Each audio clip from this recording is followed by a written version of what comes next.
Beware Romulans bearing gifts.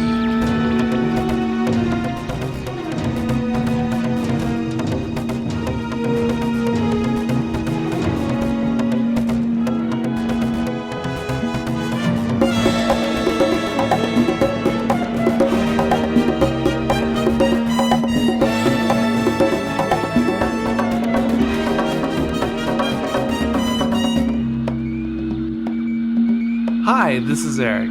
And this is Carl. And welcome back to Romulans Bearing Gifts, episode 65.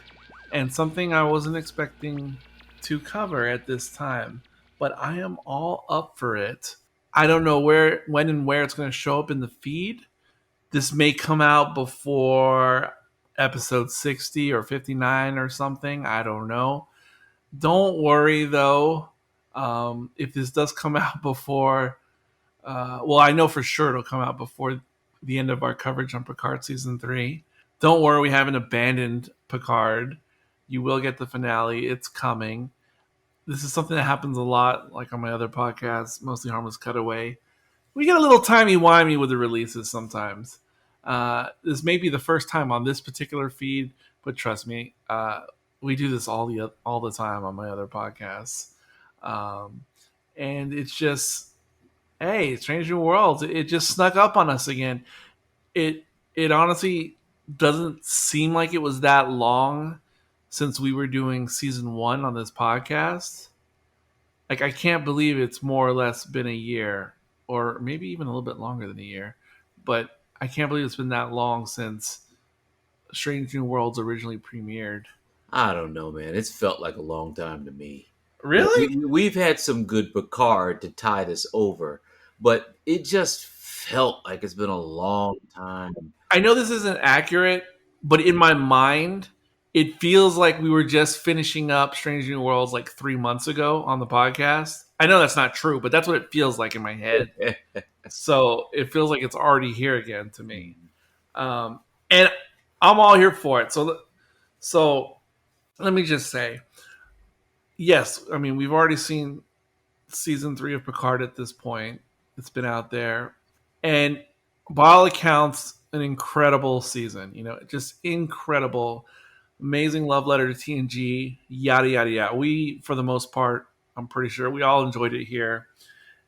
And that being said, as amazing and unexpected as Picard season 3 was, I have to say, when it comes to where my heart is at right now as it pertains to Star Trek and Paramount Plus in particular, my heart is with Strange New Worlds, to be honest.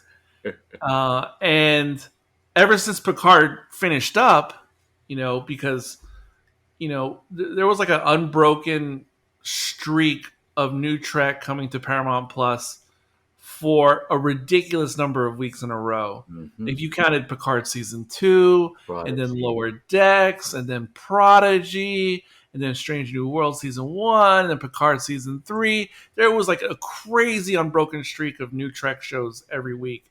And then there was nothing after the conclusion of Picard. And right away, that's when I felt Strange New Worlds, like the draw and the pull, like appear. And it's been several weeks, months now since Picard ended, and my anticipation for Strange New Worlds has just been building and building. And there was like the teaser trailer months ago, and I loved it. And then there was like the proper trailer, and then there was like the second proper trailer. And even though I try not to watch them too much for potential spoilers, I just, oh my God, I need Strange New Worlds back in my life. Here it is. It's the moment I've been waiting. I've been so excited waiting for this show to return. And I've only heard good things. I know some outlets out there got their, what do you call them? Their screeners for the first 5 episodes. Wow, already? Wow. Mm-hmm. Yeah, and I mean, I don't know any spoilers outside of the official spoilers that Paramount Plus has decided to put out on their own. I don't. Those are the only spoilers I'm aware of. The ones that you will find if you watch all those trailers I spoke of. And there's those trailers, and then there was even like multiple press releases by Paramount on top of that, just to hammer home some of the spoilers to come in the season. So I'm aware of those. I've managed to dodge every one. Well, there you go. Aside from that, I don't know anything special. Aside from the official spoilers, I don't know anything else. But here we are, the moment we've all been waiting for, or at least myself especially. Strange New Worlds, Season 2, Episode 1, The Broken Circle. So I just went on a tirade about my feelings returning to Strange New Worlds. How about you, Carl? That's all right. I'm kidding. I mean, look, we've been through some stuff with Modern Trek. We've really been through some stuff with Modern Trek, and the success of season 3 of Picard, combined with how spectacular season 1 of Strange New Worlds was, it just got me. It got me concerned. I was like, well, it's all downhill from here, right? Season 2, it can't be that great because they got the first season, so hit it so out of the park, and Picard was so great. You probably don't have any writers left.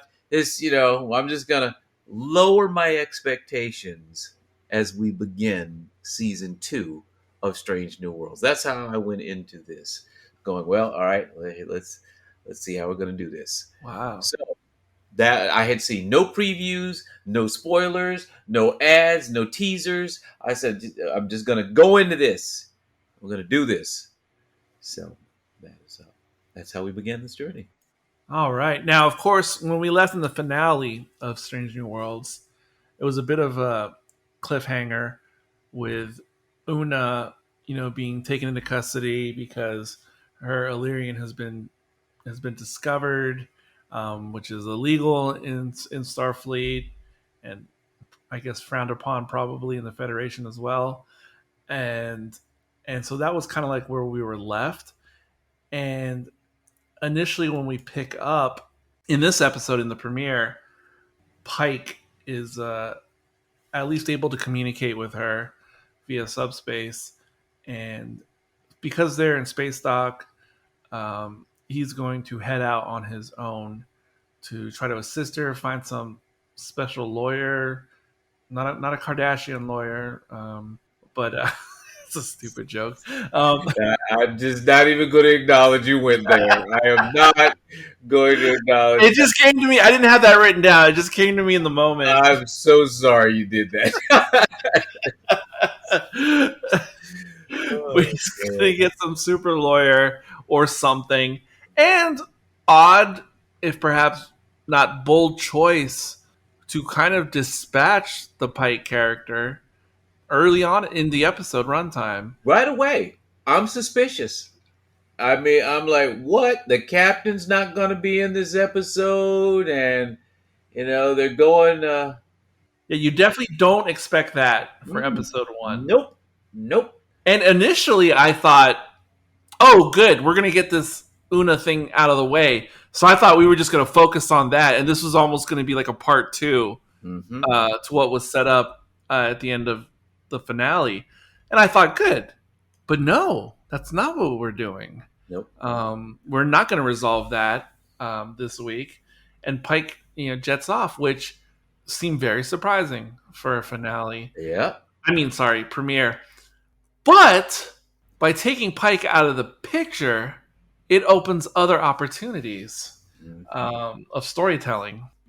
Because, when Pike leaves Spock, he's just like, what are you worried about? Like, you're in space dock. Like, what could possibly happen? Which is hilarious because, already we know.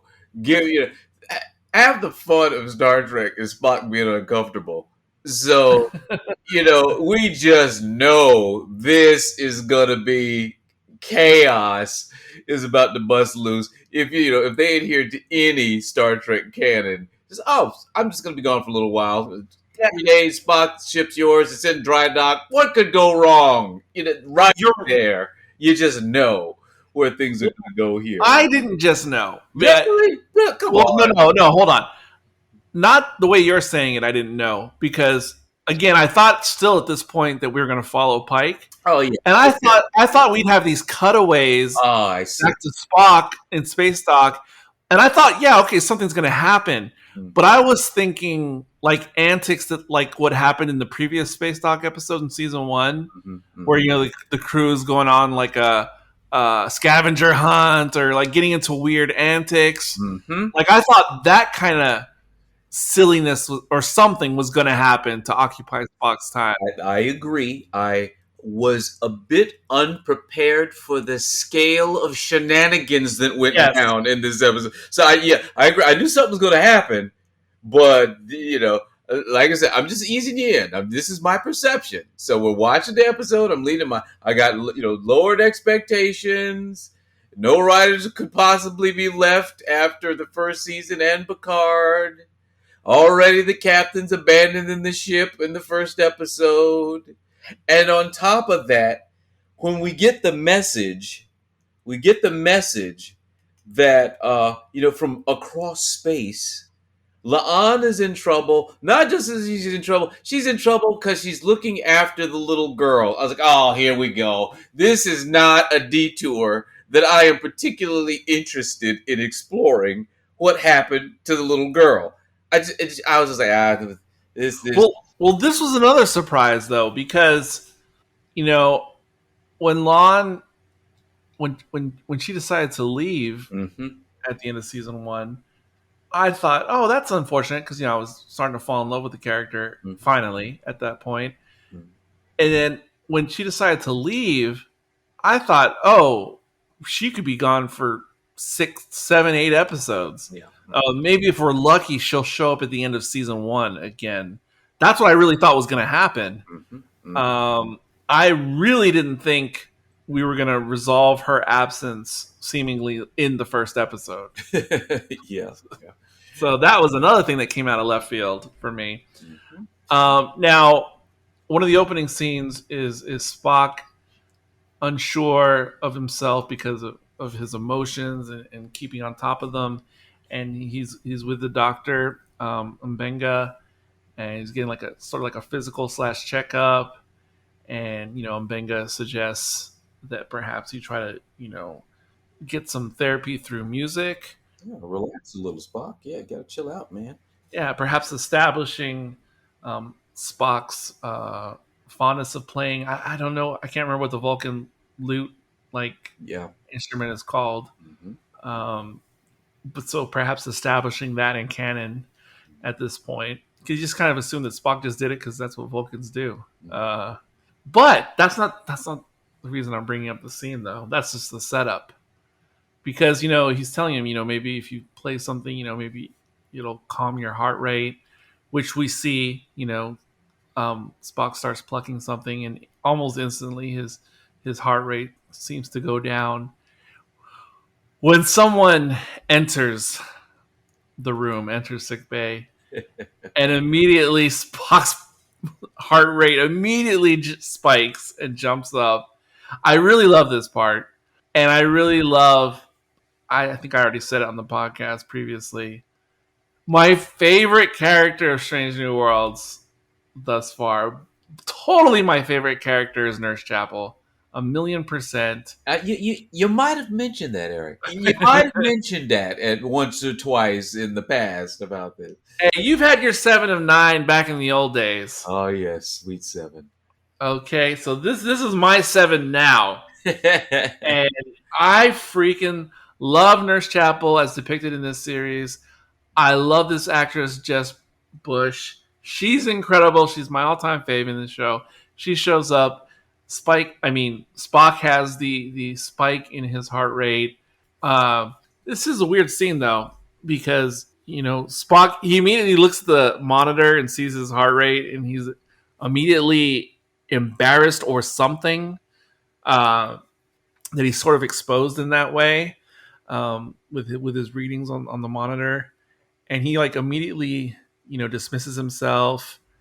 and Chapel, with Mbenga, she's like basically like, don't even say anything, because Mbenga knows exactly what's going on with these two, and she's like, don't even say anything, and he's like, basically, no, it's cool. I'm not. I don't have to. We get it. Wink, wink.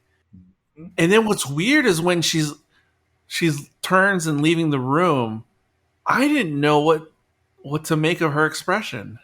Do you recall that? Yes. And it was weird because she was being normal and cordial with the doctor, but as soon as she turned, like if this was not Star Trek or if this was something else, you would think she was a changeling or something. Yeah, plotting something nefarious. Like she wasn't Chapel and she was just putting on a face. Yeah, yeah, yeah. What the heck was that emotion that she was expressing, and what was that supposed to mean? I don't even know at this point. I don't know. I don't know. Because there was a lot happening in that moment. And you were right. It was fun. It was a fun, Spock's exposure and all. But the two things that are difficult to reconcile is that we know she has feelings for him. Yes. So the fact that she was quite so lighthearted with Mbenga about that reveal seems a little off to me because, she's got feelings for him. And two, maybe it's an issue that she's trying to distance herself from those feelings because she knows that Spock belongs to somebody else. Yes. And another wrinkle I forgot about because I just rewatched it just that bit while you were talking. So just before she walks away with the weird expression, she's telling the doctor that she's actually going to go in this archaeological thing, getaway. And he says like, oh, am I going to have to replace you now? And she's like, oh, no, it's only going to be like 2 months on Vulcan. You're not getting rid of me that easy. And she gives like a little smile, So, okay, she might be gone. And it also makes me wonder if she may be absent like in the next episode or two. I have no idea because you don't know how much time obviously is going to pass between this and the next episode. But she's like, no, you're not getting rid of me that easy. Smile. And then that's when she turns and her face goes cold. Like, is she implying that she's intending to permanently leave the crew or the ship? It's a bit curious. Yeah. That the assignment is on Vulcan of all places. Exactly. That's. I mean, this is the back and forth that makes the moment so complicated because we know what feelings she has for Spock. She dismisses it when she's talking to Mbenga in a way that seems strange. The fact that, well, she's going to go. Well, is she leaving because she's trying to get away from the feelings? Oh, but then she's going to Vulcan. What? Yeah. And then she's coming back. What is she coming? It's like I said, there's a lot going on here. And at this point, it's too difficult to unpack the details. But they're trying to say a lot here. And we'll have to see where it's going. But yes, this is a dense scene. All right. Back on the bridge now. They're going through Maintenance. Yeah. And inspection. Yes, exactly. And we have our two helmswomen and Uhura there, and they're being annoyed, of course, by the inspectors and other guys putting in upgrades and this and that. We see something we don't often see, even in New Trek. We see some random red shirt who I'm just going to describe. He looks like a nerd geek type guy. You don't see people who look like that. Ironically, in Star Trek, even New Trek, everyone looks like they could recreationally run an Iron Man at any point. Like that's your typical Starfleet type. But that's cool. It's cool just to see like other kinds of humans. He did have a Geek Squad vibe about him, didn't he? Yeah, he's the totally. IT guy is on the bridge of the Enterprise for a change. I almost wondered if he was like a fan who won like a competition or something. No, but he was great though. He didn't stick out like a fan guest who was like deer in the headlights. Oh, yeah. He was perfectly fine. But I just thought, oh, that's cool, just to see like a different kind of human in Starfleet. But okay, let me say this, and I don't know. I don't want to come off as something different than what as I am. Yes, Eric. So I don't know how to word this delicately. These scenes on the bridge right here, where, like I said, it's the two helmswomen and Uhura, and it brings to mind like how much more female dominant the bridge crew is, like in this particular show. And there were moments like this in the disco show that we don't bring up too often. There are multiple times and episodes where we have, I'm just going to call it like a girl power moment, like in Discovery, where all the females on the bridge are all there doing their thing. And on Discovery, I have to choose my words. Uh, when it happens in Discovery, when we have those girl moments on the bridge, it feels inauthentic to me, and then it distracts me in whatever episode it is. Because I brought it up before. I don't know if it was even on RBG or another podcast. They're just gonna say in Disco there is there's a lack of traditional cis male type characters on the actual crew or on the bridge. Because when we do get those characters in Discovery, they tend to be evil or nefarious, even if they're Starfleet. Uh, and whatever it is, what it is. But then when we have these girl power moments on the bridge or situations, it feels weirdly inauthentic or forced to me. Whereas the first time I watched this episode and the opening scene, I didn't think of anything one way or the other as I was watching it the first time. But the second time I watched it, I thought, "Oh, look! I didn't realize this. This is a total girl moment on the bridge because Spock is off talking to April or whatever, and it's just the ladies up there. But it seems so much more natural, and again, it doesn't call any attention to itself. It didn't even register with me the first time, and I think the reason that is for me in Strange New Worlds versus Disco is because in season 1, I've already come to know these characters and become comfortable with them and like know their names. I mean, it helps, of course, who is a legacy character, but still, I know them and it makes sense and it's like totally normal. When it would happen in Disco, it'd be like all of a sudden they're including some side characters who have been around but I don't know them, and they're just hearing this scene and it's just all weird to me. I don't know. Am I making any sense? No, I hear what you're saying. I hear what you're saying. Um, the couple of things I can say about that is, well, Discovery is inherently heavy-handed. I mean, just the way they tell stories, they're heavy-handed over there. One of the things that we love about Strange New Worlds is there's a complexity and a consistency and a grace to the storytelling that Strange New Worlds showed up with, and from the beginning, they have had that. Discovery has always struggled. They've had good episodes, they've had bad episodes, but it is always, even within an episode, kind of uneven. So everything kind of feels heavy-handed.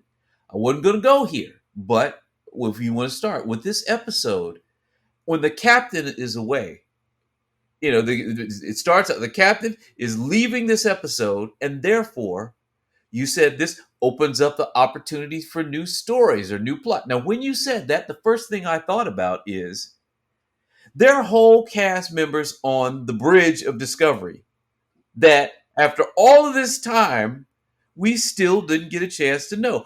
Where was their episode like this, where we get to see, the second team in an actual story of interest, something that Yes. makes sense? We never, so the fact that the captain is away for Strange New Worlds and it genuinely, naturally opens up, and let's go here. There are two major new characters that have shown up in this. Technically, there's three. There's three new characters that have shown up in this episode, particularly. That we really have not gotten to see a whole lot of. And in this episode, they're actually doing stuff, and they're doing interesting things, and they are sneaking around and becoming a part of the bridge team in a way that makes you want to know more about them. This is when you tell a good story, and when it's not about when you're telling a good story and that story is strong, it brings characters in and it makes you want to know more about them and that kind of thing. So that's what. And by the way, I'm talking about Jenna, and we got some other folks that are new, kind of on the bridge that we're getting to know in this episode for a change. Yeah, and furthermore, what I'm saying also is that when I see these three interacting in this episode, like they seem like family, and they've already been established as family, like in season 1. So it seems perfectly normal and natural, like Not the way all. they're interacting and everything. Not all. Well, you're right, but she was there enough. Yeah. That she's not a complete outsider to me. Whereas in Disco, when they have the bridge all of a sudden come together for a situation like in season 4 or something, I see they're having their moment, but they seem like, whereas these people seem like established family, the Disco B team feel like a manufactured family in season 4, let's say, because I see them all getting along, but that process of cohesion was like somewhere off screen previously. Yeah. I never saw those adventures or those interactions or like those daily moments. Yeah. Well, let's try not to spiral again because we've talked about this before. But when it comes to Discovery, they tell us, they don't show. They're always telling us, but they don't show. So things don't. The characters don't feel natural. The relationships don't feel natural because it always sort of happens out of the blue, or it's convenient or structured that way. When if you had just shown us how this came together, it would have felt more natural. They don't quite have that on Discovery. They keep trying to make it happen without giving us the content, the context, and any of this stuff like that. Yes, and then moving along a little bit further in the episode, but carrying on with the same theme that we're on. So, like I said, Spock was talking to is it Admiral April? Yeah. And explaining about this this communique or something that Uhura picked up on, or not some communique. Actually, it was the message from Lon, like this distress signal, and he wants to go out there, but the Admiral strikes it down. He tries to explain the backstory on this dilithium planet and how they share it with the Klingons. And so then following that, they are, I don't know if they're in Spock's quarters or if it's the ready room. It's not the ready room. Or actually, maybe it is. The ready room has a bar. I'm trying to look at the set where they're meeting. I'm not. Could be the ready room, but it has a bar. But It seems like there are a lot of bars on this bridge. But my point is, on the scene that follows the April communication, is we have our core crew, sans Pike, of course, and Spock is explaining the situation, and he's kind of like, saying like, this is what I propose we do, and basically, are you all in or out? And that's fine if you don't want to be involved in this. And I love the way the scene is framed. I love how, even if this is the ready room, they're certainly not sitting at the traditional table. They are all like in relaxed positions. And again, to me, this is furthering how much they really feel like a family already at this point. And I love it. Yeah. They are, as best could be described, as draped in various places in that scene. They're on the chair, they're leaning, they're standing there. Yeah, it's a natural look of distributed people. That's kind of how people would look if you wandered into the quad on a dorm or someplace like that. Yes. And it's again natural looking. It's just it's just the attention to that kind of thing really says a lot about how these stories are being. So I loved it, and so they come up with this ploy. This is another thing to unpack.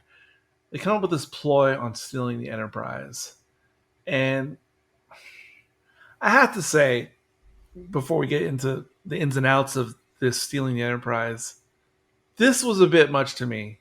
I'm fine with them going, rogue and going out to go try to find and help Lon. I'm totally fine with that aspect. But the part where they steal the Enterprise as part of the plan or whatever, that felt a bit much to me for this episode.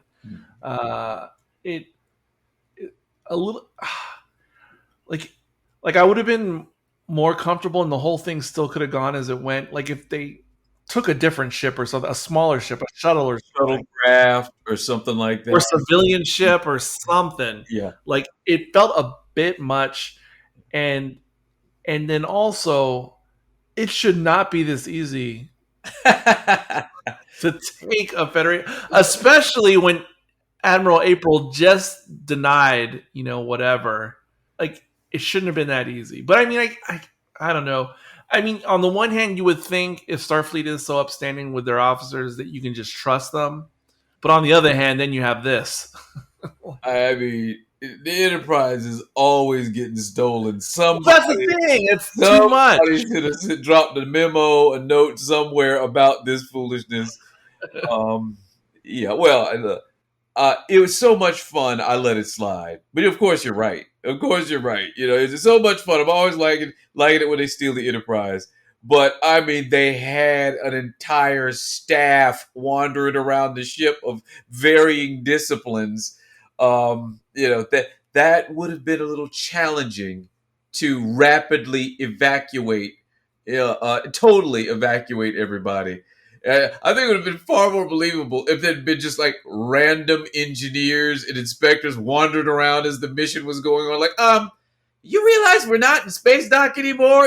People popping up. Yeah. So, because, they surgically removed everybody that's, doing it. I can't imagine it's 20 people inspecting a ship in dry dock. It's got to be a bunch of folk. Yeah, and we'll get to the new engineer in a moment, but so they manufacture this like warp core breach or something happening, and so he gets the inspectors off, which makes sense to me, and I would assume that some of the crew would have evacuated too. And initially, once they get away, I mean, with the stealing of the ship, initially I thought it was like a Star Trek 3 situation where it was kind of just the core bridge members and like a extremely minimal crew, if that. But later on in the episode, it seems like no, it's more than a skeleton crew. Yeah. So I was wondering, what was the rest of the crew like? Oh, I guess we're just taking off now, business as usual? Yeah, the only thing I got regarding that is because it was dry dock, people were on vacation or whatever, so it was a skeleton crew. It was, a skeleton crew, but there were more people on there than I expected. Yes. So that just seemed weird. Did anyone else raise their hand and go, wait, what are we doing right now? Yeah. What is happening? Like, what? But okay. Now, my gosh, I had her name written down somewhere. Which one? Who are we talking about here? Our new addition to the crew. Pelia? Yes, Pelia. Mm-hmm. Thank you very much. Mm-hmm. So because there were those official leaks already, I knew weeks and weeks ago that she was going to be our replacement for Hemmer. Mm-hmm. And of course I recognized the actress. Of course. From like, Breakable Kimmy Schmidt, but even further back, she was like in Annie Hall, I think. That's way. And so I'm familiar with the actress a bit, and that's fine, and she's great in those other things. But just knowing that she was cast for this role weeks and months ago, I kind of was like, oh, really? Like, that seems like a curious choice. Like I couldn't. It wasn't apparent to me what the story possibilities could be with this character. And of course, this is just based on appearance. Mm-hmm. I didn't know anything about the backstory or what the character was actually going to be like. But just going based off appearance, I thought this is kind of weird. This doesn't seem exciting, particularly because Hammer was obviously so amazing. I thought they would follow up with someone else amazing, but I didn't know what that meant. Just something. And just seeing her cast, no shade to the actress, I just thought that seems weird. That is subverting my expectations. And I didn't know what to make of her initially. I mean, she obviously suspects something weird is going on. And then when she confronts Spock, she explains how she's an instructor in the academy, and this is obviously her area of expertise, warp cores, etc. And she's onto the ruse right away. She's not falling for any of this business. And then she actually says she wants to come along because it seems exciting. So that's obviously an unexpected turn. And just fast forward, like knowing that she just kind of wants to go along and tag along eventually with the crew. In retrospect, like after seeing the entire episode, I think this is a cool way to introduce a new member of the crew, because I just assumed it would be like Dr. Pulaski or someone, like they just show up and here I am, I'm your new engineer or whatever.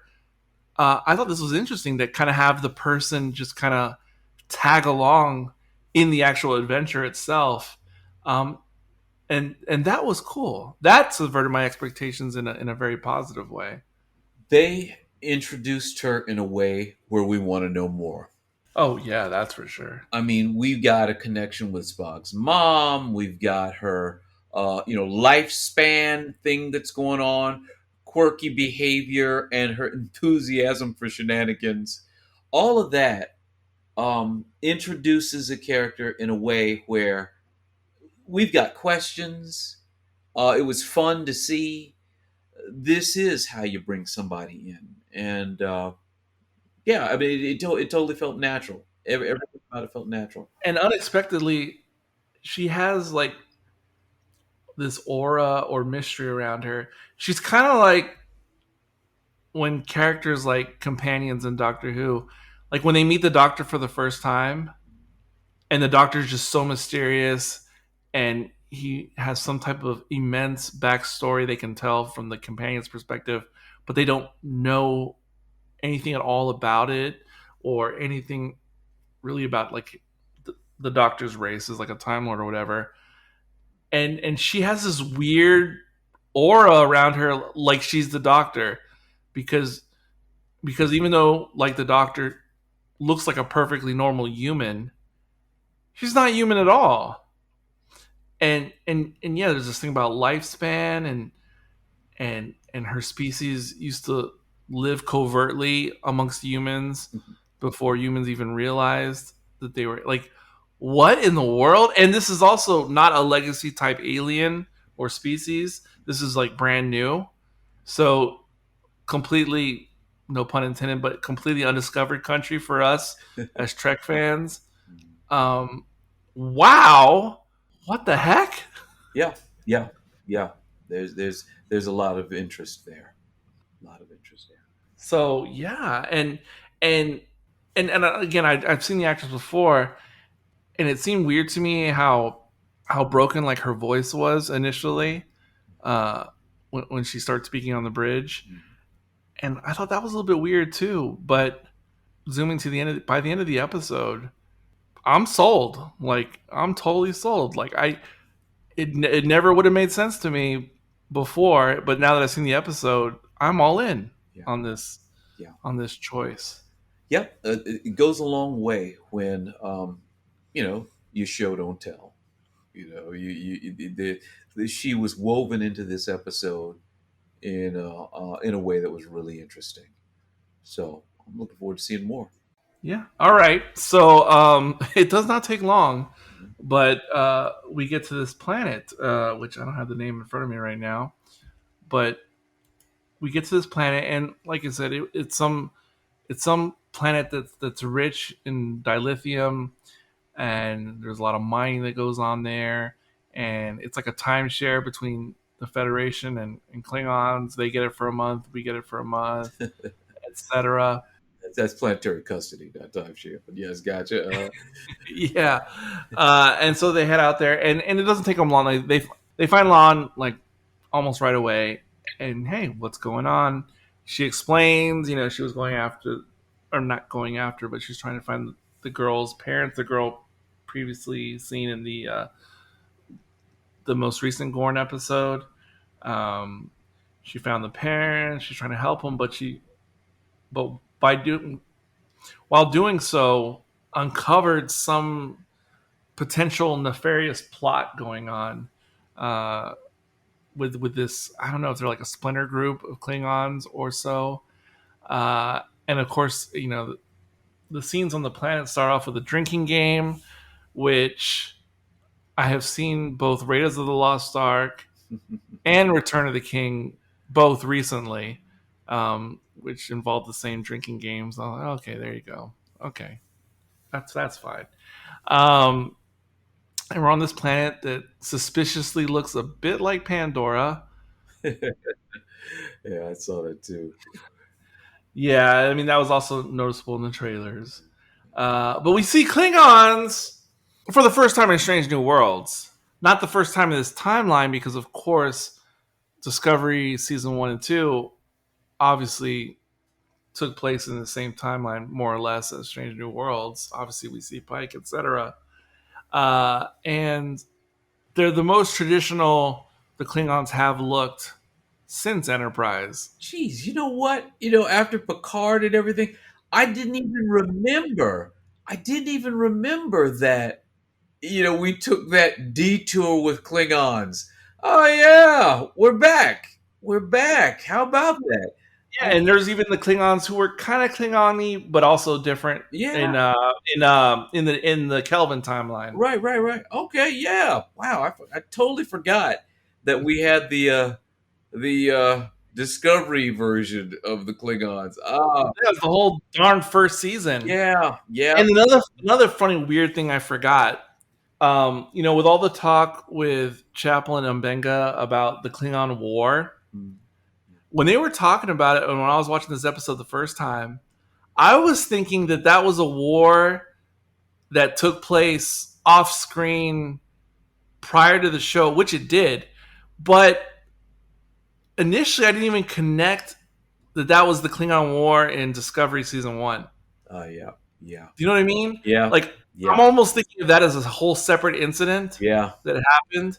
yeah. And so I was thinking it was kind of like on Enterprise when they would talk about, oh, you remember the old Romulan War that Right. we never saw? That's how I was interpreting Klingon War. Yeah, yeah. And I didn't even realize, oh no, they're talking about Discovery season 1. Like Mhm. it's a long time for that to register. Yeah, yeah. I'm with you. I'm with you because we're actually hanging out with, I mean, members of the crew, veterans of that Klingon War, and they're living with the result of that. We find out later on, but this is real and new to everyone. So yeah, we've jumped around in time, forward, back, different series. You forget that is right now for them. Another question: when Mbenga first sees Laan on the planet, he does that thing with The eye. the eye, and I had forgotten about that completely. But the the 4K UHD, the standard version, just came out recently Yeah. for retail, and I got it, and so I just watched. I rewatched the premiere episode the other day of season 1 on the disc, Yeah. and the first time they meet in Strange New Worlds, that's the first thing he does, and they've never explained that yet, have they? To this I point, don't think so. I don't think so. No. what the heck is that? Well, I'm sure it'll come to us. I'm sure it'll be Wow, unveiled in a dramatic way. long game, Yeah. long game. So yeah, I still don't know what that means. Um, but and then again, focusing on them being veterans of the Klingon conflict, even though that was a thing that they talked about in season one, they didn't really address like the psychological aspects Mhm. until now, and that I don't know. They're really setting up a lot. Yeah, yeah, they're doing a good job. Now, earlier in the season, Mbenga had a sensitivity to war that seemed more than just a doctor's ethical choice. So once again, they've been playing the long game with some of these arcs and some of these elements to finally see, what that manifests in is significant here. We start to really understand his reluctance and dislike for war, and we see why. So once again, interesting elements that little pieces have been kind of dropped previously, and we are starting to see what this means. Again, we're starting to see the entire, really delving into a lot of these characters, and that may not have gotten a lot of attention in season one, but they're doing it in a way that's interesting, and they're doing it in a way that advances an exciting story. So this is how we get to know characters that maybe have not been so fleshed out earlier. Oh, and It doesn't feel forced. going back to the Klingons themselves again for a moment. Um, so even though they have this new look, which is the old look, first of all, I'm assuming you're pleased that they're going with this look. Yeah, this is better. This is better. It is better, there's no question. I mean, if I have to choose. But it also, I think it would be nice to have a little bit more explanation about Klingon culture at some point later in the season because because and something I didn't notice until it's pointed out on YouTube in this episode. While most of the Klingons appear like the traditional Klingons that we know from TNG and the movies, um, in the background, in like the first scene that we see the Klingons in during the drinking game, there is one Klingon like way in the back distance at another table who looks like the Discovery Klingons. Oh well. So there is like one. So they exist. I mean, it's all canon, obviously. That's cool. But then on the other hand, them returning to the Worf style of Klingon, it does make one wonder still about the TOS Klingons as well.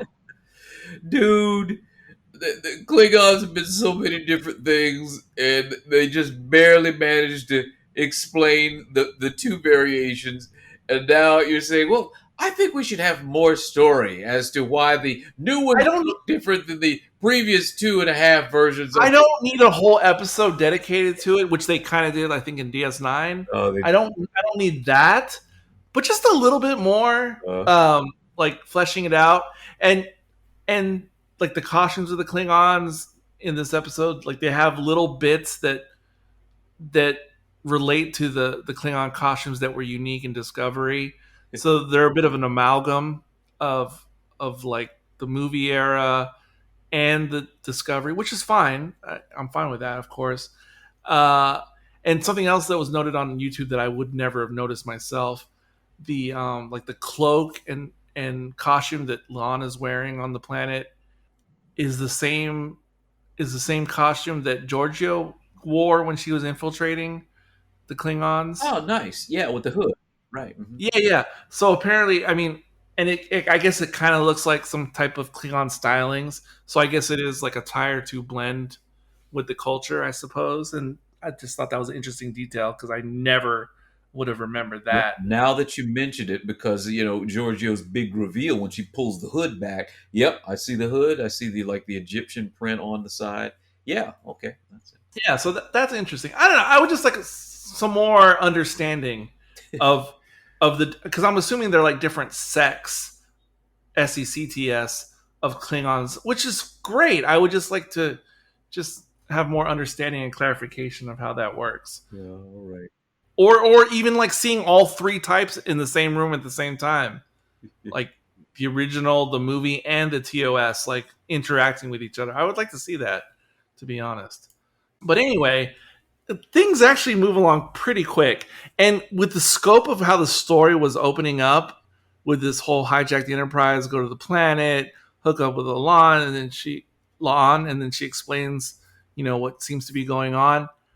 I kept looking, like checking the overall runtime, and it's 52:41, and I was like, how are they going to resolve this? Because one of the appeals of Strange New Worlds is that, for the most part, it's self-contained episodes. Right. And this story kept growing and growing. I thought, is this going to be like a 2-parter premiere? That's what I was thinking. Yep. Mm-hmm. Which I was thinking, because there's so much going on, but I didn't want that either. I wanted it to still be self-contained. And so my brain was having a hard time, like, trying to figure out how are we going to do this? But despite the big scope, things move along at quite a pace. So La'an is like supplying arms and things to the Klingons, or this Klingon faction group, because they're trying to accumulate Federation weapons and other Federation or Starfleet gear. And we get this reveal. They've actually assembled. They've kit bashed, except 1-to-1 scale. They've kit bashed like their own Federation ship. And this is smart too, or not that part, but the part that's smart is that it's another economy saver, like they did with the fairy tale episode, and really all they had to do was put like drapes and whatnot all around the Enterprise, and whoop, there you go, new ship. Or like when they had the ship in the second Gorn episode, which was the other ship that was not Constitution class, but was mysteriously similar to Constitution. But fine. But in the interior of the crash ship, yeah, it's obviously the Enterprise sets, and just throw some wires on the floor and add battle damage. And I just think that's smart. And that's obviously what they're doing here.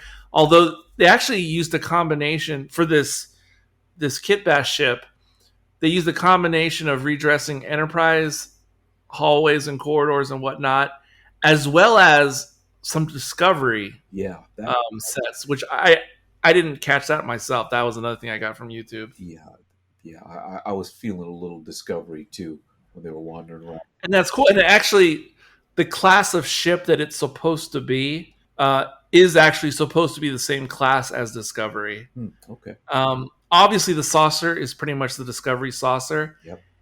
They just have the old style TOS nacelles instead of the Discovery nacelles. Mm-hmm. But it's essentially supposed to be the same class of ship, which this is cool. I mean, it makes sense. And like I said, it's an economy saver, and that's definitely in the Star Trek tradition. Yeah, just throw some plastic sheeting around, big old pipes in the hall. It's a totally different ship, please. It's a totally different ship. And then something that inconvenient happens to Nurse Chapel and Mbenga, kind of what always happens like in Doctor Who. Like the Doctor and companions are just there to help out, but then of course they get sucked right into things because the faction recognizes that they have medical abilities. They have a bunch of sick Klingons in their group because of whatever's going on with the mining or whatever. So they get recruited against their will to treat some of the Klingons on this ship, this subterranean ship. And, to get their way out of the situation, Mbenga pulls out this little green vial, which apparently he carries on himself all the time. That's what he said.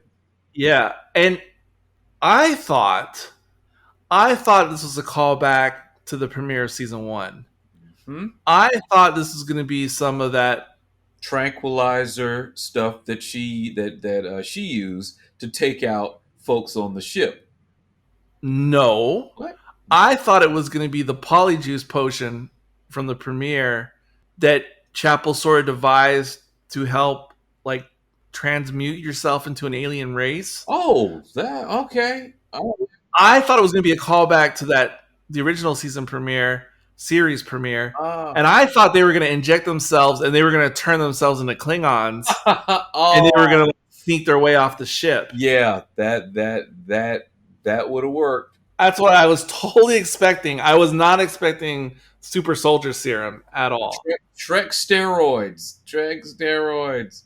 Yeah, or what was the show or movie or series where they would like spray the stuff into their eyes to I'm surprised that it's on the tip of your brain. Like, The problem is more than one thing is, because what's was the thing where they bite down and they do that? You, hmm. you know what I'm talking about? There's, Yeah, there was one where it was like a narcotic, and they right? would spray it in their eyes, and then it would make them like super like rage or something. Yeah, yeah. Uh, but I can't remember what series or sci-fi movie that was. But anyway, fine. I'll fine. We'll take it. Superpowers serum. That's fine. Although it does make one wonder. Like it's so useful. Like Where's this almost been? almost every Starfleet member should just carry one just in case. Particularly security. Yes. Mhm. Mhm. But I'm sure it's illegal for some reason, like Romulan ale, because there's some detrimental health effects or something. Um, but okay. So they take it. They're able to get out, and they get stuck in the eventually in the airlock. But before we get to the airlock, there are some weird directorial choices in this episode. There was some times where there was some extra flair to the camera movement that I had to say for me felt a little bit excessive at times. You talking about the rotating dropping through the floor shot? That was one that definitely sticks out. There was some whiz bang in the beginning, just coming into Starbase One, which felt a little Abrams esque, coming to the space station in the Kelvin timeline. There was a lot of flurry, wasn't it, for it to be an important space station, and then to have like the Blue Angels sweeping along the wall of it so close. Yeah. That's Yeah, and there was at some point early on, I think it was in the bridge or something, where the camera did the I don't know what they call it, like the sweep around the room, which generally I don't really like in any series. It just feels like a little bit over the top. I get it. You know, new Trek tends to be fairly cinematic in general, but these just felt kind of thrown in and didn't feel like natural flowing, or like they drew too much attention to themselves without really adding anything visually. That's just my personal opinion. And just to get it out of the way, I don't have many downers for this episode, but another downer besides some of these weird, questionable camera moves was the cinematography. To me, was so on point for the most part throughout season one that this was not up to that level. Just this episode, it wasn't bad by any stretch. It just the visual look felt extremely polished to me in the entire season one. And they just set the bar so high that this one didn't cut it for me. And I'm just talking visually, just in that respect. I don't know if you noticed it or if it's just because I'm crazy. I think I know what you're talking about. I definitely detected a difference, and to me, there is like you said, a lighter speed to it that they're doing. I'm gonna let's hear them out. Let's see how this goes. But there was, I agree 100%, a little extra flair in here. When you notice the camera movement, something is wrong. Yeah, it should be natural. You could still do it, but you have to do it in such a way that the audience isn't like taken out of the moment because of it. No, and I felt the camera on many occasions in this episode. So the combination of lighting, Because when they went into the floor, I thought it was a situation like on Enterprise where there's like the part of the ship where the gravity doesn't work right. but I thought that, I mean, they brought such attention to the rotation. I thought, they're going to be walking on the ceiling or something like that. Exactly. That's what I thought too. Exactly, but then it wasn't that. Nope. Don't bring that much attention to the motion if it's not significant to the story. Yes. And I agree with you 100%. If you're going to be doing all of that, then that motion is supposed to mean something. It's supposed to be, like I said, alternate gravity zone. It is supposed to be, they are the drug is causing a psychedelic state. Oh yeah, yeah, yeah. Something like that would justify all of that, not simply transition from one level to the next and disoriented the audience, because it was literally upside down relative to the frame, which we're thinking is supposed to mean something. So yeah, no, Yeah. so yes, they were faster with the camera work. Now the space battles are fantastic. So watching the camera sweep while they're chasing ships around through asteroids, now you got me. That I can do.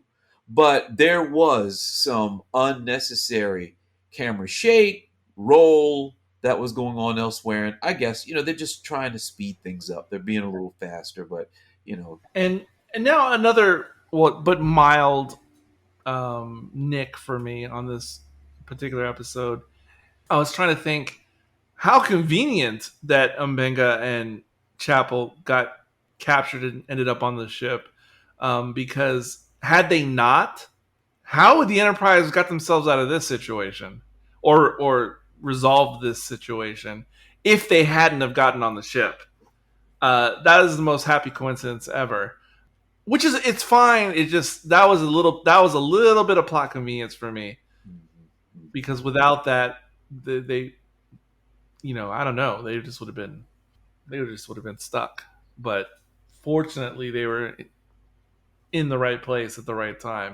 But that being said, even though that was a bit of a negative for me, the plot convenience, what it then sets up, I'm all for that. right. I'm all for that part. That was cool, even if it was a contrivance in the writing. Yeah, no, I mean, we're letting a lot go, right? From the stealing of the ship to, we're letting a lot go because it was fun, and we'll allow it. We'll allow it. And I have to say, I mean, I know it's obviously a makeup and whatnot, but when Chapel takes the beating during their escape, and then you see her face, that was a bit much. That was no, I'm serious, and it's not just because of my love and fondness of the particular character and actress, but that was rough. That was rough, and Yeah. I mean, among other things, she had gone toe to toe with about 8 Klingons before, so the kids were having a rough time. They were going through some stuff. I can't remember when this bit of dialogue is spoken between the two. It may have been during the airlock scene. I can't remember if it was then or if it was earlier in the episode before they even came to the planet. And I can't recall if it was them talking in sickbay or if it was in the airlock. But there's this moment where Chapel and Mbenga, where Mbenga's like, "Don't worry, it's going to be fine. We've been through some crazy stuff before." And Chapel says, "Yeah, but not like this." And he's like, "Yeah, okay, maybe not like this." That was a very meaningful moment to me. And of course, we get into the airlock situation. The false flag ship is going after a K7. Wait, is it K7 or D7? I don't know which 7 it is, but the battle cruiser, yeah. Yes, the iconic Klingon vessel from the TOS era, but also, of course, the motion picture. A ship I used to adore when I used to care about trying to collect the little models. And I'm talking about the original Facile ones, not even the Eagle Moss ones. When I used to try to collect them, I always thought the D7 was just so iconic and so perfect. So it is cool to see that one again. But anyway, the false flag Starfleet ship is trying to incite something by going after the Klingon vessel. A little shade of undiscovered country, but that's fine. And of course, Spock and the Enterprise are pursuing them.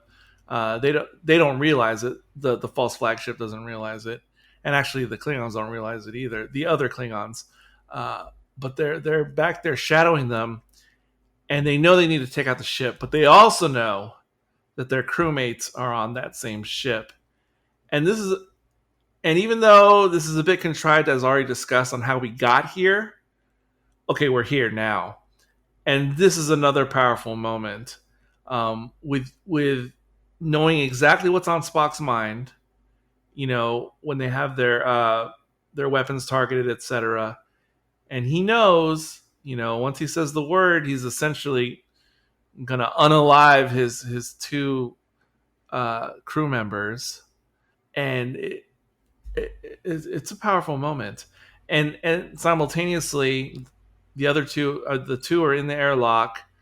The only way they can see to get off the ship, because they know they have to get off, is to go out through the airlock, and they don't have the necessary equipment like to survive in outer space. They have like a little moment, before they go out, and man, I didn't know what was going to happen. I almost thought they were not going to romantically kiss, but like a familial type of kiss, if that makes sense. There was a closeness between them in that moment that definitely brought some questions up. I mean, we know they have a past and they've been through some stuff together, but you're right. I was going, what is going on here between those two in that moment? It seemed to be more than just the danger of the moment. Yes, because almost always when you have a moment like that in an action movie or sci-fi movie, it's almost always involving the protagonist and his love interest. Mm-hmm. And they always do it in movies and sci-fi because obviously they're creating a bond of like shared trauma, right? Obviously. It's just you don't usually see it between two platonic characters. Right. Very seldom. Yep. And so it was just kind of like, whoa, what's happening? What is happening? And because of the way writing has been up to this point in Strange New Worlds, we're going to revisit these themes later. Yep. This is going to come back. Yep. In some way. Yep. And of course, they do rescue them, of course. Fortunately, there was a beacon. Yes, they did have that. And then, of course, we had the scene of a Spock resuscitating Chapel. And then Bingo like, I'm right here, dude. I'm right here. No, but he was conscious. He was, and he was happy too. I know. When it transpired, and again, despite the contrivance to get to this point, it was a powerful moment. I loved it. Yeah, I loved it so much. I cannot tell you. Yeah. I mean, look, there was fun to be had at multiple levels in multiple places in this episode. I mean, fun of stealing the ship, great getting the crew together for shenanigans, interesting new crew member. You got space battles in here. You got unrequited love and the repression and reveal of that. Drinking games.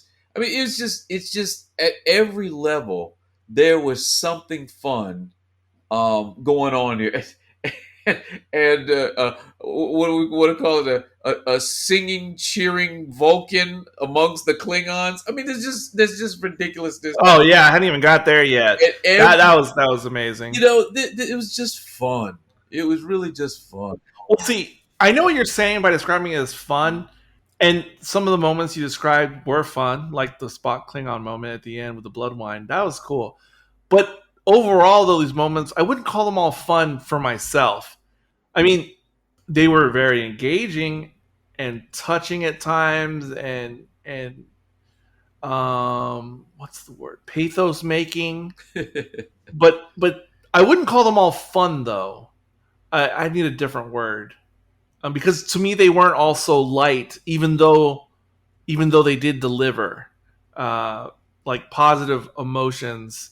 I don't mean positive like happy. I mean positive in that is satisfying. Yeah, well, let's go with satisfying then. I'll take that. Yeah. And going back to because I can't let go of this scene yet, the resuscitation scene. Yeah. So, Spock is saying, I waited for you. And obviously we know he's referring to, making the order, but at the same time, you almost feel like there's some double speak there. Sure. No, and like, what is that? Yeah. Like, what else is he saying? What else is his character saying, even if it's unconscious, that he's expressing it? And then he has the tear, and oh my god, I love when she comes to, she sees him, she wipes the tear. I love that detail. And he was just saying, "You live, you don't die, you don't die."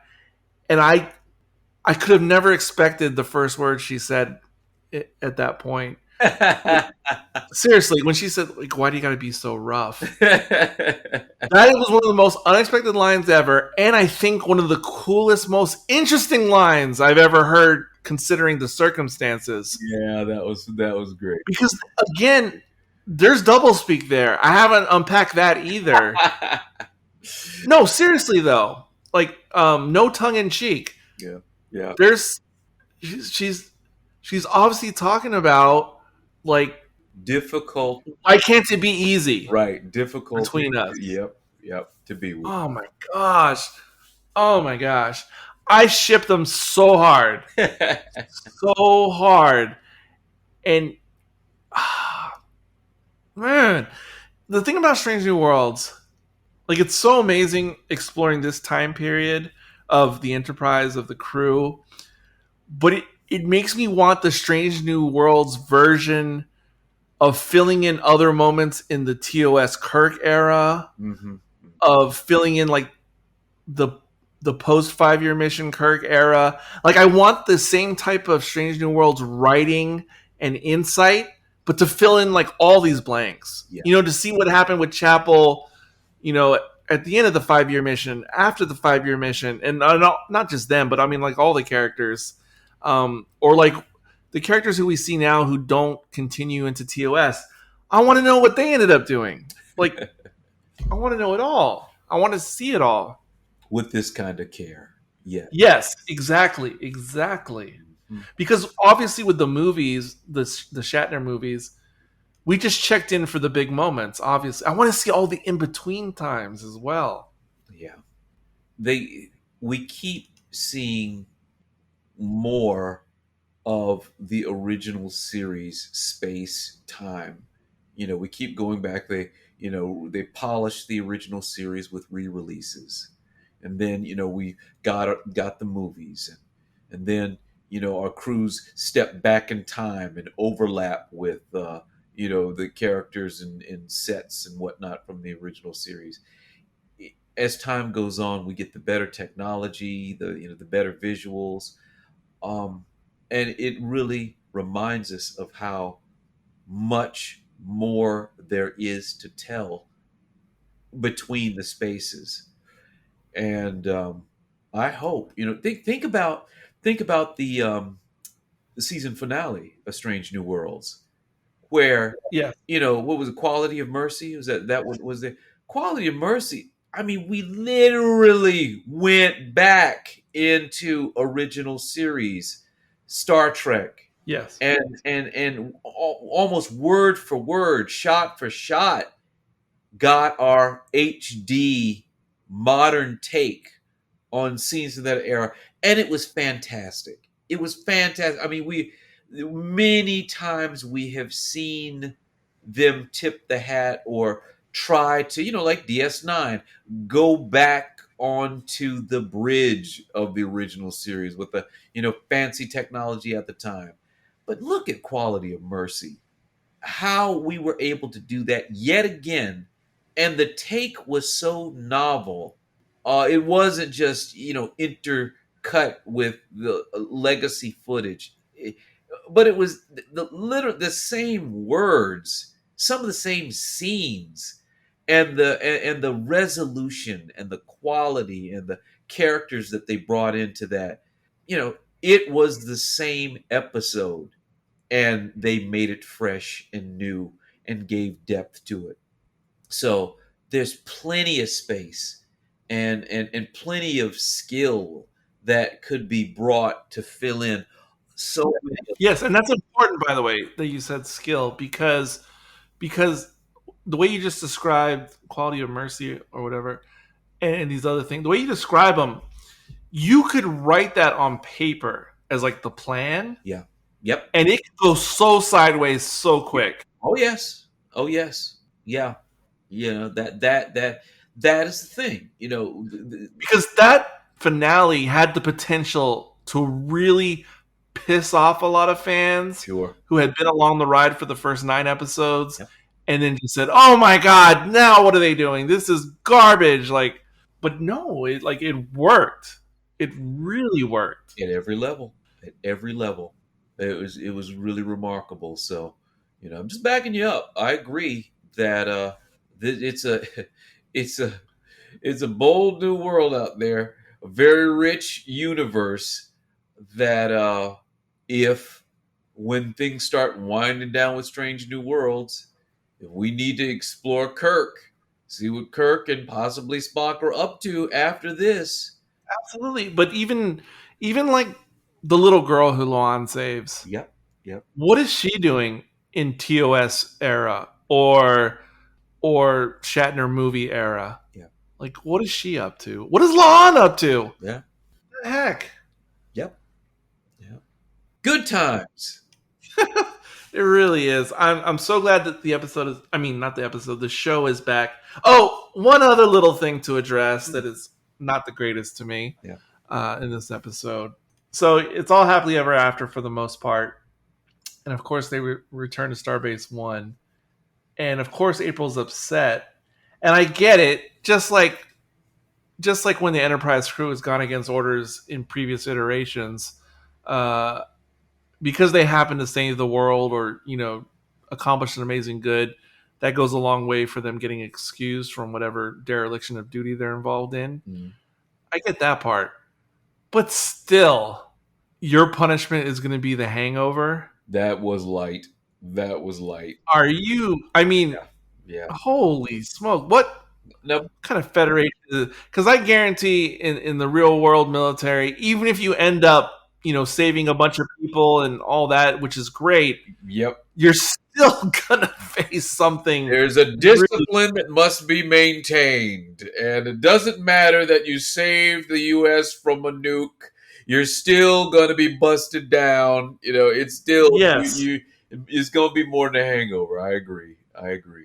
So that was a bit crazy. Yeah. Well, and there's something weird's up with those two, Admiral and his buddy there. Oh yeah, so they're planting seeds for the season. Right. So, and at first I thought they were going to keep it a whole darn secret, yeah. which was scaring me because I thought, oh, but the war that's to come, and I thought, oh my god, is this going to be like pre-Vatic? Like, what is this? Because that's the last thing I want is some damn 10-episode arc, and I don't even know who the threat is until like episode 9. Yeah. I don't want that. Thank God at least they said it was the Gorn, and I said, okay, fine. Yeah. Thank you. I'm glad, because I don't need another secret baddie like in the shadows. I don't need that trauma again. But so yeah, that was a little niggle with the light punishment. And yeah, surprising, because even once I knew that Spock and co were going to go off to the alien planet, I still thought we were going to intercut with Pike, right, a bit, right. But no, not at all. Saving that for next. You know what? You know what I want to see? I want to see Pike's reaction to what happened.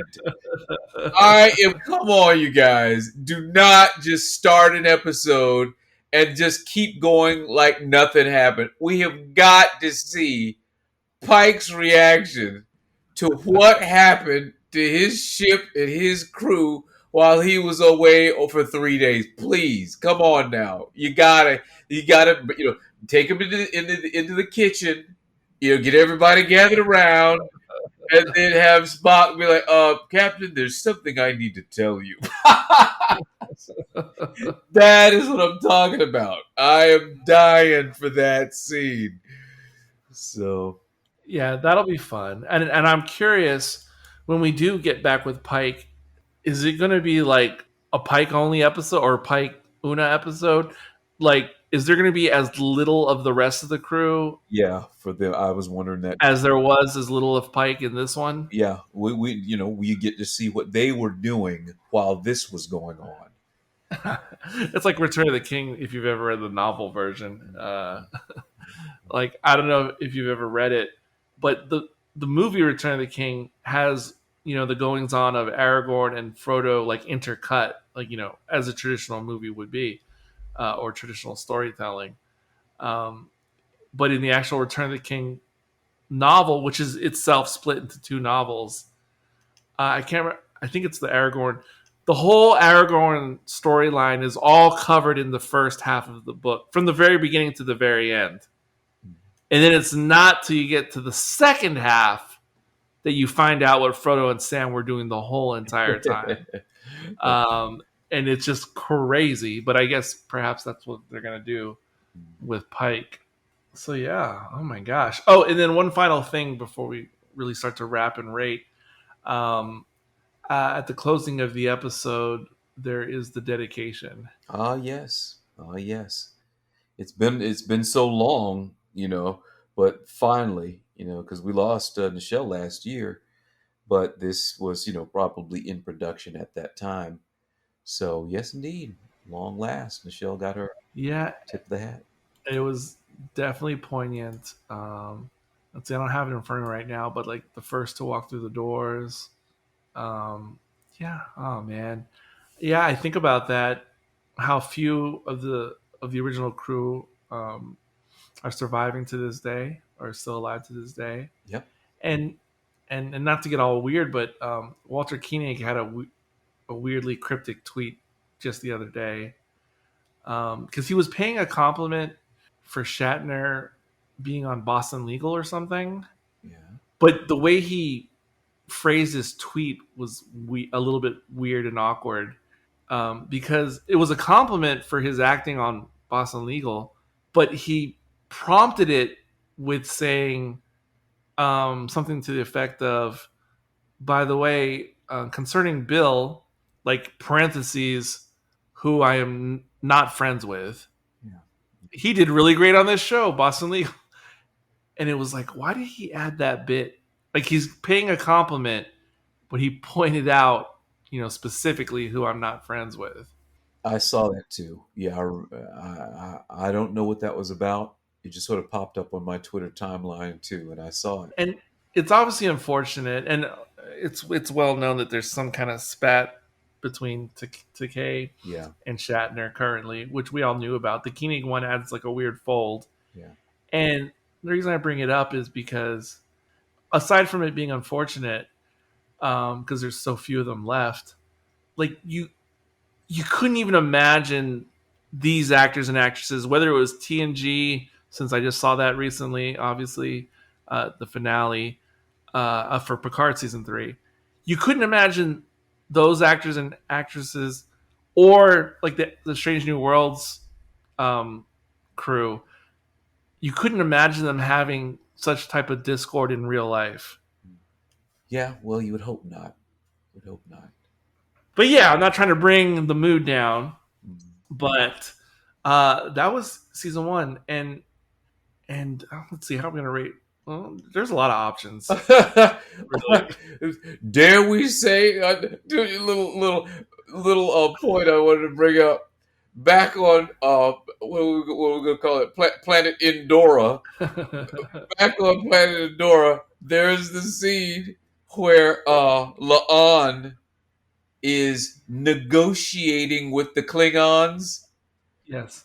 and they threaten to take the weapons from her, Yes. and she pulls out the thermal detonator. Did she do it there too? He pulls out the thermal detonator. They can't get away from this. So yeah, there's more thermal Oh, detonators. are we gonna do thermal detonators again? Well, it's not exactly the same, but the ploy and the light is. So yeah, remember when they're like, "What's to prevent me from taking this from one small officer?" And she whips out the quote grenade light in that scene too. So thermal detonators, they're prevalent in the future. Okay. here we go. Out of 5 thermal detonators. Again, even though you're like, what do you mean again? Oh, just keep listening on the feed. This is all timey-wimey. But uh so thermal detonators out of 5. Let me go this time because I want to say overall about the episode. Actually, what am I rating this? I haven't even given that thought. I'm gonna say 4 out of 5, and let me explain. Because that it's a little bit of a high rating, I think, but let me justify it. Because was this the most amazing episode of Strange New Worlds that I've seen? No, no. Is it like in my top 3 or 4? No, it's not. So what's the deal? The deal is this is the premiere of the new season. I don't need this to be one of the greatest episodes ever. And I know there's only 11 up to this point. But even with just 11, I don't need this to be the greatest. Like, this is just, I feel like this is like easing us in, right?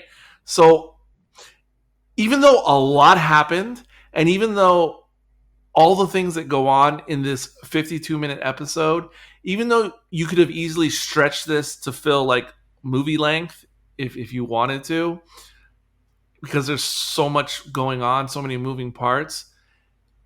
That being said, and even though a whole second war was prevented, overall, this still feels like a small stakes episode to me, if that makes sense. It's weird because, like I said, there's so much going on and it could be cinematic, yet it still feels small stakes to me. And maybe that's because you never doubted that they were going to come out of this one. Okay. Whatever the case is, it's relatively small stakes in my opinion, um, and I like that for an opener. I like to start a little bit low or mid, before a crescendo that I expect later down the road, and so I like them containing themselves, saving the best for later, and then for an opening episode and light stakes. It just has a whole lot going on that's mostly good. It's not perfect. Doesn't need to be perfect, but it's mostly really good. And it while it's not my favorite Strange New Worlds episode, it still has enough elements to remind me of what makes Strange New Worlds really good in general for me. And so that's why I'm giving it a 4, because it might not be as good as other episodes I've previously given 4s to, but serving its purpose and its placement in the season, that's why I'm giving it a 4, because it did what I wanted it to do as a premiere and actually over delivered in certain areas at the same time. So that's like icing. Like a lot of the Chapel Spock stuff that I enjoyed, that's like the icing. Not to mention the intrigue that is set up like with the new engineer as well. Oh, and shout out to they I don't know what they did to our transporter chief Kyle, who we had in season 1, because I don't know if he's been reassigned or something. Because I don't know if you noticed the new transporter chief. I did. Who is named Jay. Apparently, the actor who goes by them is non-binary, and I kind of like how they're just there, no explanation. About the new chief. I'm assuming this is not going to be a one-off for the actor. I'm assuming we'll see them again, but we'll see. I miss Kyle, but I'm okay with Jay. But I'd like to get an update on Kyle at some point. And I think canonically he's supposed to return. That's because I sort of brought up in last season that there actually is a transport chief Kyle like in TOS. So I'd like to get an update on his status at some point. But still, there is that other person. Just wanted to mention them. And that's what I got to say about this episode. Out of the 5 thermal detonators, I'm giving it a 4. I agree. And, so often when we watch these shows, there are things that we have to look around that are abrasive, that we have to, try to ignore in order to appreciate the story, the characters, something about that. we're nitpicking, we're teasing about some things here. But this is, once again, very smooth storytelling. It's interesting. Everything makes sense. There's not some just radical thing lodged in there for no good reason. It makes us want to know more. It connects it strongly to the previous episodes and the history of Trek. It's a lot to balance and a lot to juggle, and for them to be able to tell a fun, satisfying story with so much going on, not being all cartoony and ridiculous. It's just really remarkable what they've been able to pull off. So, not my favorite episode of Strange New Worlds, but for the pile of the first episode of the new season, and for genuinely just really being a good time. Yep, 4 to 5. There you go. One small detail that was pointed out on YouTube, which again I never would have noticed, but for eagle-eyed nerds out there, in the opening of the episode when the Enterprise is docked, it's at Starbase One. We see a few other random Federation ships that are docked, and there's like an Archer class ship. That's the one that looks like the Kelvin with a single nacelle. There's a Farragut type ship that we've seen in Strange New Worlds before, parked right next door. And there's you'll miss it. Blink and you'll miss it. But when I think it's when the Enterprise is leaving Starbase One, but we see another type of starship that is halfway into a hangar, so you can't see the whole ship. You can only see the nacelles poking out. But what's weird about this ship is it's the exact same class of ship that the Klingons are building, that they built themselves, that they kit bashed, which again is the Discovery class. I can't remember the name of the Discovery class, but it's that exact model that the Klingons have on the planet. But for some reason in the hangar, the ship is oriented upside down. And the reason you can tell is because you can tell by the nacelles that the nacelles are upside down. Huh. Why would the effects artists do that? Like, okay, I get why they would reuse the same computer model for, ease and convenience. But hey, let's just put it upside down. Nobody will notice. They'll just think it's a different kind of ship. I don't know. It's just a weird detail. That's interesting. It's very strange. They literally just flipped it upside down. Why is it parked upside down? Like, maybe they think no one will notice. well, somebody noticed, and once it gets pointed out to you, you can't unnotice it. But there you go. Look for that. Keep an eye out. Woo! I'm telling you, I'm so psyched. Of course, I've seen the spoilery trailers that are already out there, and there are some nuggets in there to get you excited. That's obviously why they put them in there. And I cannot wait to see those other episodes that are teased in the spoilery trailer. I cannot wait. So I'm just so excited. Again, Picard was an unexpected gift, which is all great.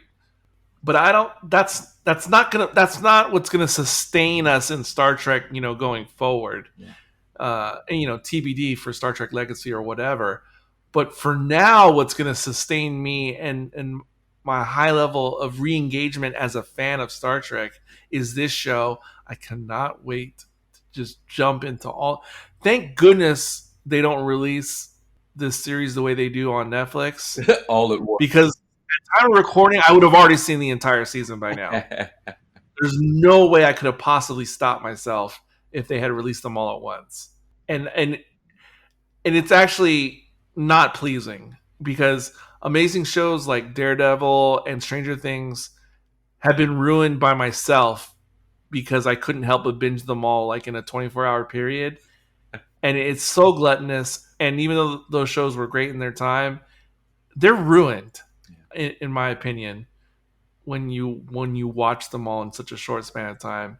So I'm very happy that shows like this and Andor like take their time like in release schedule, and I just can't wait to savor this for like the next 9 weeks.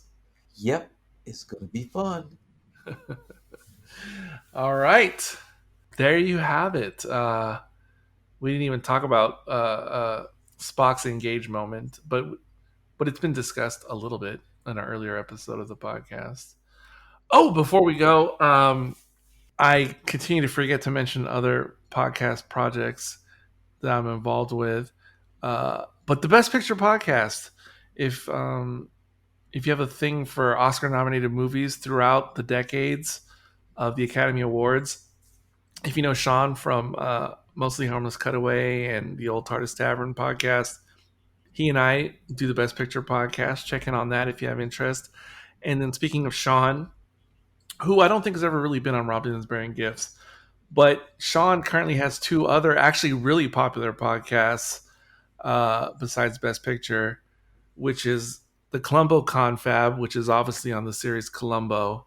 And I mean, it is highly ranked. Like if you look up Columbo podcasts, like on Apple Podcasts or something, it's like way up there, like in the top 5. I mean, like of all Columbo podcasts, and the same thing for his other podcast, which is the Cabot Cove Confab, which is a Murder She Wrote podcast. It might be the most listened to Murder She Wrote podcast. I'm not making this up. I'm not exaggerating.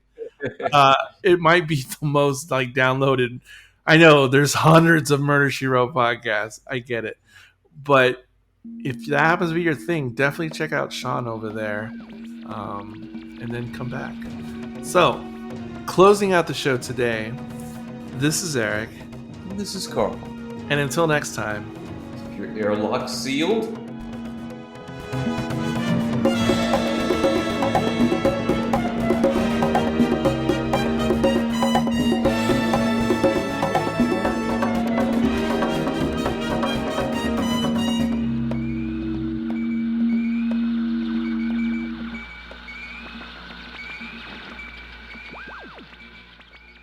Beware Romulans bearing gifts.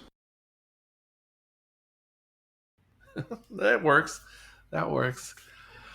Whew. Well, that was fun and unexpected. Like I said, I was not planning to do that today until you said it. Me either. But I was definitely not opposed. I loved it. I love this show so much. I really, really do. I really do. It's good to see the gang. Oh man, it's so great.